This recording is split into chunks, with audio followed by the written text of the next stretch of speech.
태국의 한 보육시설에서 총기 난사 사건이 발생해 최소 38명이 숨지는 참사가 벌어졌습니다. 아침엔 월드 유미애 기자 만나보겠습니다. 네, 38명 인명피해가 큽니다. 그런데 보육시설이에요. 어린아이들이 피해를 많이 입었을 것 같은데요. 네, 태국 북동부 보육시설에서 어제 어린이 등 수십 명이 목숨을 잃는 총기 난사 사건이 발생했습니다. 최소 38명이 숨졌는데 희생자 가운데는 어린이만 22명이 포함된 것으로 전해졌습니다. 2세에서 5세를 대상으로 운영하는 어린이집이다 보니 아이들의 피해가 특히 컸습니다. 임신 중인 교사와 2살 난 아이, 또 이를 저지하던 경찰관도 변을 당했습니다. 주태국 대한민국 대사관은 한국 교민의 피해는 없다고 밝혔는데요. 범인은 이후 자신의 집으로 가 아내와 아이를 살해한 뒤 스스로 목숨을 끊었습니다. 범인은 총은 물론 아이들에게 칼까지 휘둘렀는데요. 당시 상황이 어땠는지 목격자와 경찰의 인터뷰를 들어보시겠습니다.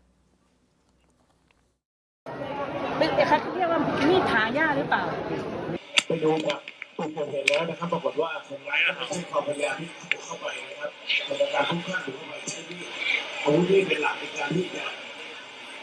พอเหตุนะครับทำให้เด็กเสียชีวิตจำนวนมากบริเวณนั้นนะครับมีผู้หนีรอดได้บางส่วนแล้วก็หลังจากที่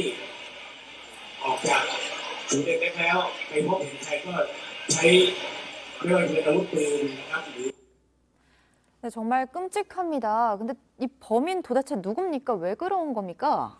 네, 범인은 전직 경찰이라서 더 충격을 줬습니다. 최근 마약 사건에 연루돼 파면됐는데요. 현지 경찰은 범행 당시 마약에 취해 있었던 것으로 보인다고 밝혔습니다. 해당 보육시설은 범인의 아들이 다니는 곳이기도 했는데요. 하지만 범인이 왜 이 보육원을 표적으로 삼았는지는 아직 밝혀지지 않았습니다. 범인의 아들이 다니는 보육시설이었군요. 아직 동기가 밝혀지지 않은 상태입니다. 다음 소식은 뭔가요?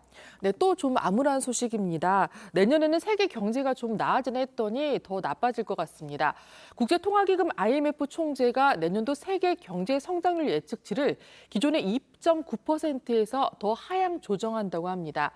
IMF는 지난 4월에 올해와 내년 세계 경제 성장률을 각각 3.6%로 예측했다가 7월에는 올해 3.2%, 내년은 2.9%로 각각 하향 조정한 바 있는데요.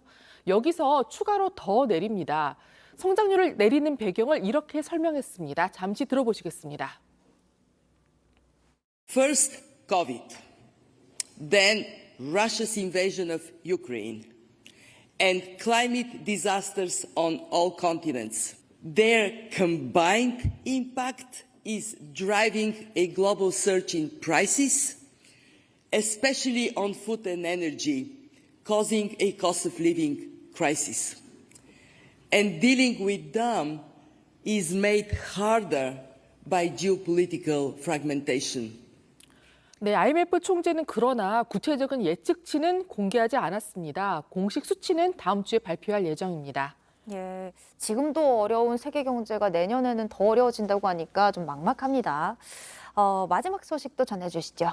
네, 중국 정부가 신장에서 위구르족의 인권을 침해했다는 의혹이 꾸준히 제기돼 왔었는데요. 유엔 인권이사회에서 특별 토론회를 여는 방안이 표결에 붙여졌는데 안타깝게 부결됐습니다. 표결도 아닌 토론회를 연다는 것 자체가 부결된 건데요. 최근 미국과 영국 등 서방 국가들이 유엔에 제출한 이 결의안은 47개 이사국 가운데 우리나라를 포함해 17개국이 찬성했습니다. 하지만 중국과 인도네시아, 네팔 등 19개국이 반대표를 던지면서 결국 통과되지 못했습니다.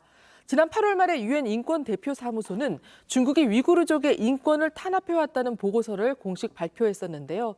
물고문과 성폭행 등 인권 침해 관련 증언이 생생하게 담겨 있었습니다. 네, 아니 인권 문제를 문제 삼자는 게 아니라 지금 토론회를 열자는 건데 이것조차 통과가 어렵다는 게 안타깝습니다. 네, 지금까지 유미애 기자였습니다. 잘 들었습니다.